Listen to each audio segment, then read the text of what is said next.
El teléfono sonó a media tarde, cuando el sol caía sobre las persianas de la sala y yo repasaba viejas fotografías familiares. Al ver el nombre de Álvaro en la pantalla, mi corazón dio un vuelco. Hacía semanas que no hablábamos y pensé que por fin había decidido visitarme. Mamá dijo con voz seca, sin saludo ni pausa: me casé el fin de semana. Fue todo muy rápido, ya sabes. Cosas de la vida. Me quedé en silencio, tratando de procesar esas palabras. ¿Casado? Sin avisarme, sin siquiera una invitación. Sentí un nudo en la garganta, pero antes de poder responder, continuó: necesito las llaves de la casa de Cádiz. Selena y yo queremos pasar allí la luna de miel. Entonces lo escuché, una risa femenina nítida a su lado. Y después una voz clara cargada de desdén: no hace falta que venga tu madre, cariño. Esa mujer trae mala energía. Si no manda las llaves hoy, ya buscaremos otra forma de entrar. Me quedé helada. No solo estaba excluida de la boda de mi propio hijo, sino que esa desconocida se atrevía a hablar de mí como si fuera un obstáculo. Álvaro no la contradijo, no suavizó la ofensa, simplemente guardó silencio cómplice. Respiré hondo, disimulando el temblor de mis manos. Una parte de mí quería gritarle, exigirle explicaciones, pero otra, más serena y fría, me ordenó callar. «Lo pensaré», dije finalmente con una calma que no sentía. Y colgué.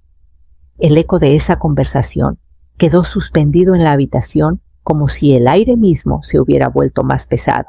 Caminé hasta la ventana y miré el mar a lo lejos. La casa de Cádiz no era solo un edificio, era el corazón de nuestra familia, el legado de generaciones. No podía permitir que se convirtiera en escenario de un capricho pasajero. Una sonrisa helada se dibujó en mis labios. No sabía aún cómo, pero intuía que detrás de Selena había algo más que simple arrogancia. Y por primera vez en mucho tiempo, sentí que debía prepararme para una batalla. La mañana siguiente viajé a Cádiz. Necesitaba sentir las paredes de la casa, el olor de la sal que se filtraba hasta el patio, las voces antiguas que parecían vivir en los muros. Caminé despacio por el pasillo central, acariciando los marcos de las puertas como si fueran parte de mi piel. Cada rincón me hablaba la escalera por la que Álvaro y Beatriz se lanzaban carreras cuando eran niños, la mesa de roble en la que mi marido y yo pasamos tantas noches planeando reformas y sueños, el balcón desde el que mis nietas jugaban a vigilar el mar cada verano. Todo estaba impregnado de recuerdos que me pertenecían tanto como a ellos. Y sin embargo, la frase de Álvaro, «solo es una casa», me golpeaba una y otra vez, como un martillo frío en la sien. ¿Cómo podía reducir a polvo la memoria de su padre, la risa de su hermana, la inocencia de sus sobrinas? Aquellas palabras no eran solo un desprecio, eran una traición. Mientras preparaba un café, escuché el timbre. Era Beatriz, con su mirada firme y el abrazo que siempre me devuelve al suelo. Le conté lo sucedido con su hermano. Ella apretó los labios pensativa. «Mamá, esto no suena bien». Se sentó frente a mí con los codos sobre la mesa. «Álvaro siempre fue impulsivo, pero casarse de un día para otro no me cuadra, y menos con esa mujer que parece querer borrarte del mapa». Sentí como sus palabras ponían nombre a mis sospechas. El matrimonio súbito, la frialdad de Álvaro, las insinuaciones de Selena, todo era demasiado extraño para ser casualidad. Beatriz acarició mi mano con delicadeza. «Quizá no sea amor, mamá. Quizá haya algo más detrás de todo esto». Me quedé mirando por la ventana al horizonte marino que tantas veces nos había dado paz. El eco del mar me pareció un presagio, como si las olas quisieran advertirme que una tormenta se acercaba a nuestra familia. Pasaron unos días en los que apenas pude conciliar el sueño. El mar rugía cada noche, como si quisiera arrancarme las dudas de la cabeza, pero al amanecer seguían allí más firmes que nunca. Fue Beatriz quien una tarde me dio la pieza que faltaba en el rompecabezas.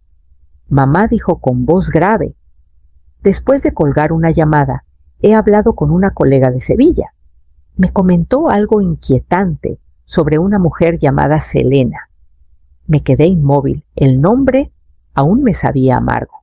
¿Qué sabes de ella?, pregunté, tratando de mantenerme serena. Beatriz suspiró y entrelazó las manos. Que no es desconocida en ciertos círculos. La recuerdan por acercarse siempre a hombres con apellido y patrimonio. Es una mujer que sabe lo que quiere y lo obtiene. Sentí un escalofrío recorrerme la espalda. Esa descripción no era la de una recién llegada a nuestra historia, sino la de alguien que había estudiado cada movimiento antes de aparecer. Pero lo peor llegó después, y hay más, mamá. Álvaro ya estaba con ella antes de dejar a Clara, me dijo Beatriz con tristeza. Clara, la novia de toda la vida de mi hijo, la que venía a esta casa desde adolescente, la que lo acompañó en sus años más difíciles, la que todos pensábamos que algún día sería parte formal de la familia. Álvaro la abandonó sin explicaciones y ahora comprendía por qué. El golpe fue seco. De pronto, cada gesto de mi hijo en las últimas semanas cobraba un sentido distinto: la distancia, la frialdad, incluso la soberbia. Selena no apareció de la nada. Se movió con cálculo y él cayó en su red. Me levanté y caminé hacia la terraza. El sol se hundía sobre las aguas de la bahía, pero yo solo veía sombras. Aquella noche, tras darle vueltas a la revelación de Beatriz, tomé una decisión. No podía quedarme de brazos cruzados mientras una extraña se apoderaba de mi hijo y amenazaba con mancillar la casa que era el alma de nuestra familia. Busqué en mi agenda vieja, donde aún guardaba números escritos a mano, y encontré el de Héctor Valcárcel, antiguo compañero de universidad de mi difunto marido, y durante muchos años detective en Sevilla. Al descolgar el teléfono, reconocí su voz grave, intacta, pese al tiempo. Le expliqué con más emoción de la que hubiera querido lo ocurrido con Álvaro y esa mujer llamada Selena. Hubo un silencio breve al otro lado, seguido de un suspiro. Por ti, Ludmila, y por la memoria de Arturo, claro que lo haré. Déjame unos días, respondió con firmeza. Al colgar, me invadió una mezcla de alivio y melancolía. Caminé por la galería de la casa donde aún colgaba el retrato de mi marido.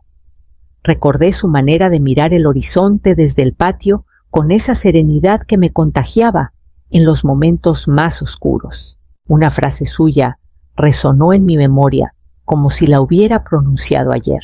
La casa es el corazón de nuestra familia, protégela siempre. Me detuve frente a las ventanas abiertas, dejando que el aire del mar agitara las cortinas. Comprendí que no se trataba solo de paredes y techos. Defender esta casa era defender la memoria de los veranos con risas infantiles, de las sobremesas interminables de la mano de Arturo sobre la mía. Era defender la raíz de lo que éramos, incluso si Álvaro lo había olvidado.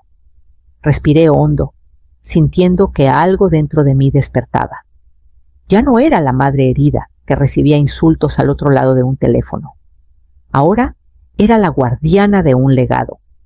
A los pocos días recibí la llamada de Héctor. Su tono era sobrio, casi quirúrgico, como si pesara cada palabra antes de soltarla. Me citó en una cafetería discreta en pleno centro de Cádiz.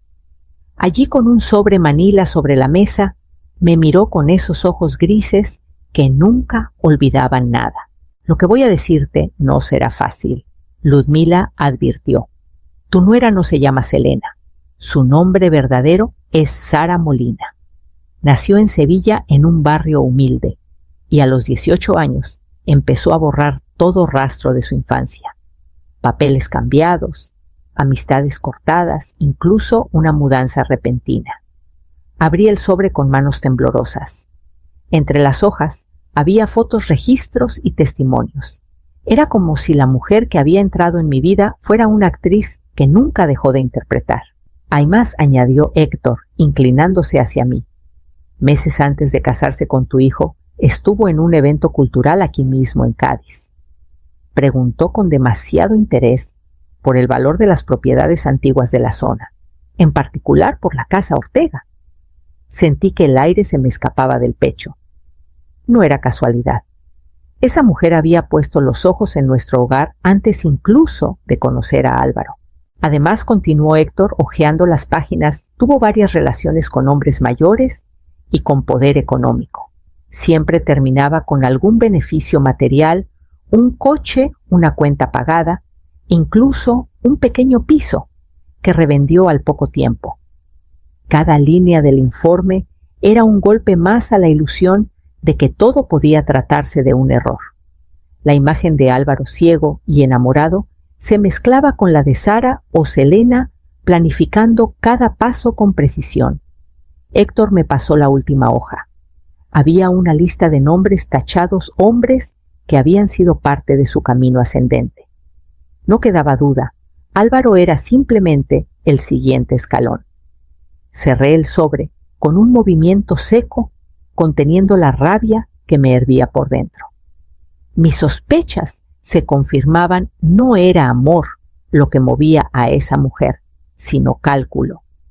El mar rugía a lo lejos como si también protestara, y en ese rugido sentí la voz de Arturo susurrándome que aún estaba a tiempo de proteger lo nuestro.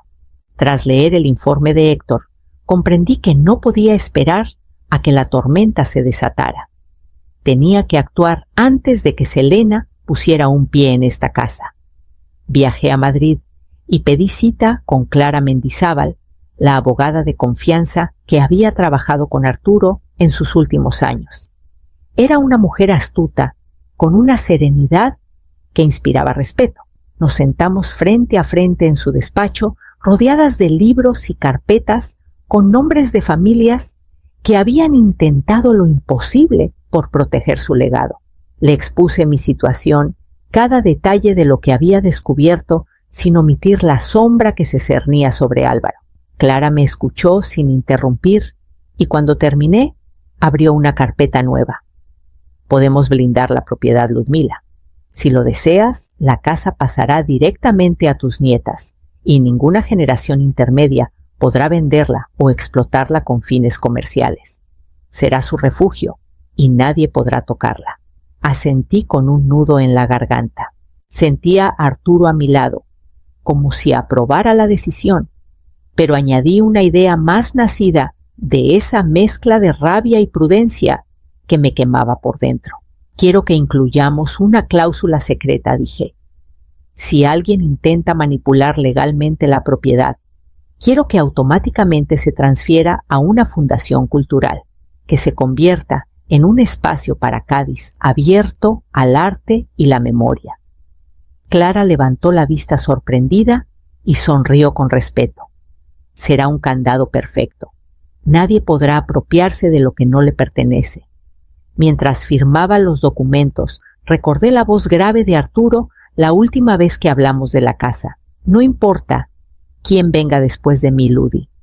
Si la proteges, nos protegerás a todos. Sentí un calor recorrerme el pecho como si aquella frase se hubiera convertido en un juramento que ahora sellaba con tinta y determinación. Salí de su despacho con los papeles firmados y una decisión tomada prepararía un regalo de bodas. No sería lo que Álvaro esperaba, pero sería lo que su esposa merecía. El tren de regreso a Cádiz avanzaba entre campos dorados. Miré por la ventana y por primera vez en semanas respiré con calma. El futuro aún estaba lleno de tormentas, pero ahora tenía en mis manos el paraguas que me permitiría enfrentarlas sin miedo. 3 días después de regresar de Madrid, preparé el paquete con un cuidado casi ceremonial. Elegí una caja elegante forrada de terciopelo azul, como si en su interior se escondiera un regalo de bodas. Dentro coloqué 3 piezas que serían mi jugada maestra, una copia sellada del Nuevo Testamento, el dossier completo de Héctor, con cada detalle del pasado de Selena, y coronando todo una llave falsa de la casa de Cádiz. No escribí carta alguna. El silencio también podía ser un mensaje. Cada objeto hablaba por sí mismo la verdad, la prueba y la ilusión rota. Conduje hasta Madrid en la madrugada, evitando que alguien pudiera reconocerme.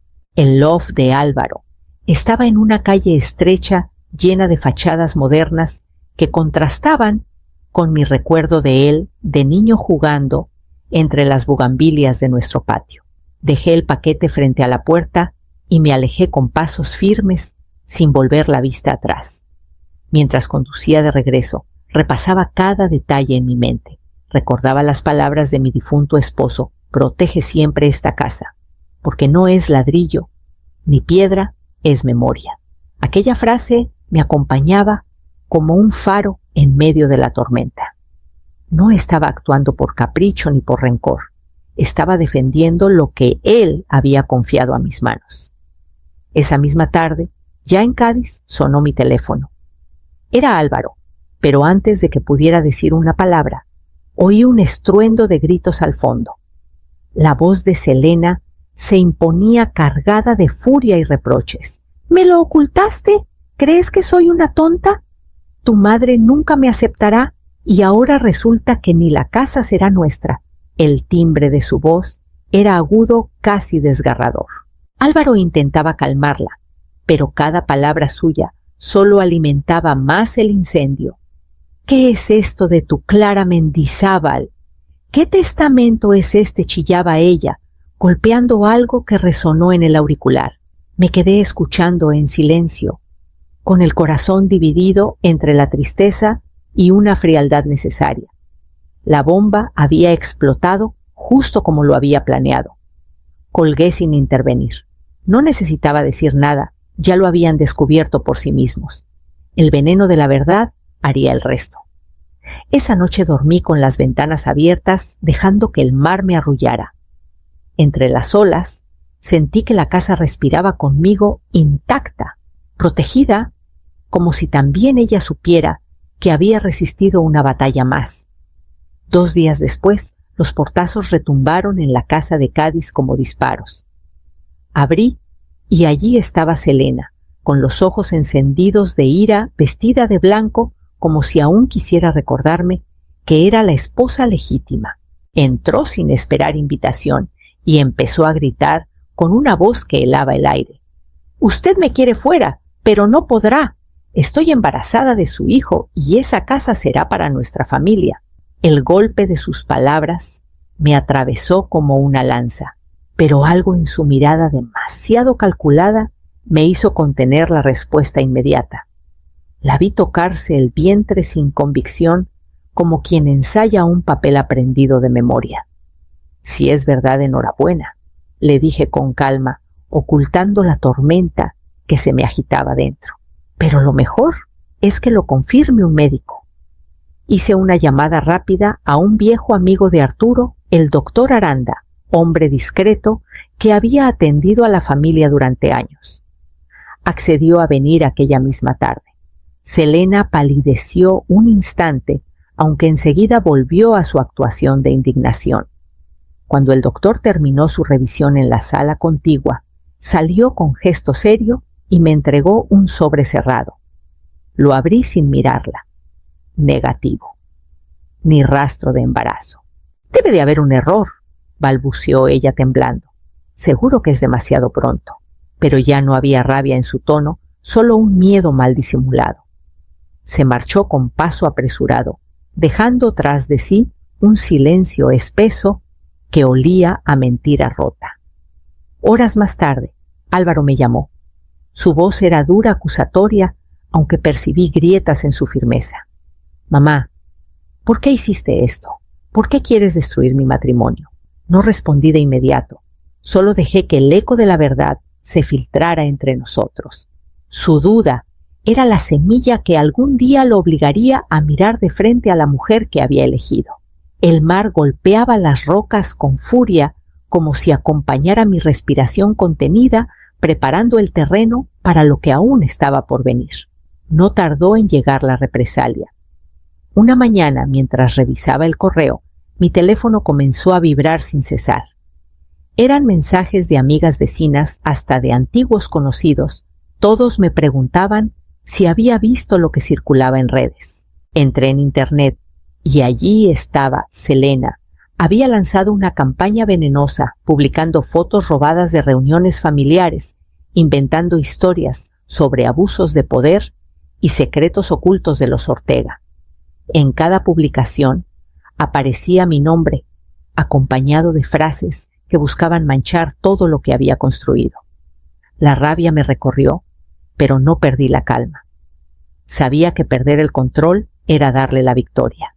Llamé a Beatriz. Ella, con su experiencia en medios digitales, se puso manos a la obra de inmediato. Durante días recopiló cada captura, cada contradicción, cada huella de falsedad en las palabras de Selena. Me mostraba los mensajes en los que ella misma se contradecía las fechas imposibles, los testigos inexistentes.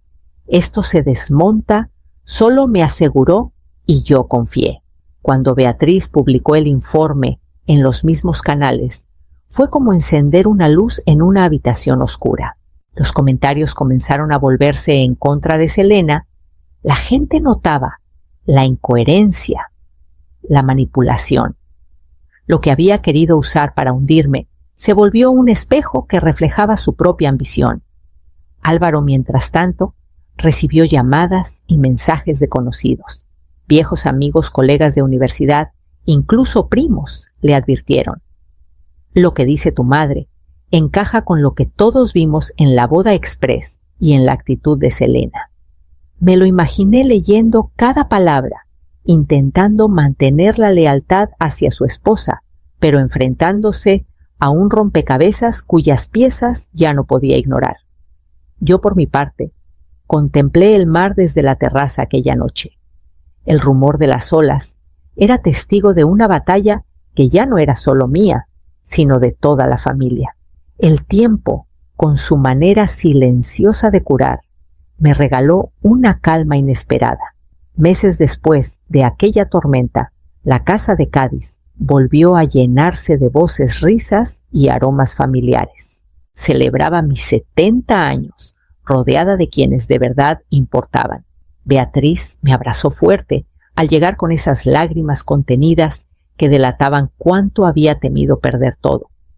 Mis nietas corrían por el pasillo, dejando huellas de alegría en cada rincón. Y entonces apareció Álvaro. Había adelgazado sus ojos, estaban cansados, pero en su postura había un aire distinto, como si por fin hubiera soltado un peso. Se acercó, me besó la frente y susurró: perdóname, mamá. He empezado terapia. Selena ya no está en mi vida. No necesité más palabras. La sinceridad de su voz me bastó. Aquel hijo que había sido un extraño regresaba no como antes, sino con cicatrices que lo harían más humano. De pronto me tendió un paquete envuelto en papel sencillo. Dentro había un cuaderno escrito a mano. Las primeras páginas contenían recuerdos familiares, las tardes de pesca con su padre, las navidades en esta misma casa, anécdotas que pensaba dejar en herencia a sus sobrinas. Quiero que tus nietas sepan de dónde vienen, me dijo, que nunca olviden lo que significa este hogar. Me invadió una ternura inmensa. Aquella casa tantas veces amenazada, ahora era símbolo de resistencia, pero también de unión renovada. Al caer la tarde, nos reunimos en la terraza. El Atlántico brillaba bajo el sol poniente. Levanté mi copa de vino y con voz firme pronuncié: a veces, para conservar lo que importa, no basta con defender la silla. Hay que poner tu propia mesa. Todos chocamos las copas y el eco del brindis se confundió con el rumor del mar.